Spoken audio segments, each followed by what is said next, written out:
পৃথক সড়ক দুর্ঘটনায় ময়মনসিংহের তারাকান্দা ও চট্টগ্রামে মিরসরাইয়ে ৫ জনের মৃত্যু হয়েছে। এ সময় আহত হয় আরও অন্তত ৩ জন।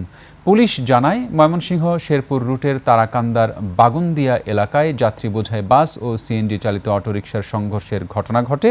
সংঘর্ষে অটোরিকশাটি দুমড়ে মুচড়ে যায়। এতে ঘটনাস্থলে ৩ যাত্রী মারা যান। এ সময় আহত হন আরও ৩ জন। আহতদের ময়মনসিংহ মেডিকেল কলেজ হাসপাতালে ভর্তি করা হয়েছে। বেলা ১২টার সময় এই সংঘর্ষের ঘটনা ঘটে। এলএমই সার্টিফাইড বিশ্বসেরা কপারে তৈরি ওয়ালটন কেবলস, যা আপনার স্থাপনাকে রাখবে সব সময় নিরাপদ।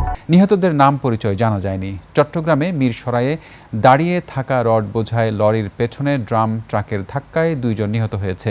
সকালে ৭:৩০টার দিকে ঢাকা চট্টগ্রাম মহাসড়কের মিরসরাইয়ের ঠাকুরদিঘি বাজার এলাকায় ঢাকামুখী লেনে এই দুর্ঘটনা ঘটে। পরে পুলিশ এসে মরদেহ উদ্ধার করে চট্টগ্রাম মেডিকেল কলেজ হাসপাতালে ময়নাতদন্তের জন্য পাঠায়। দুর্ঘটনা কবলিত গাড়ি দুটি জব্দ করে থানায় নিয়ে আসা হয়।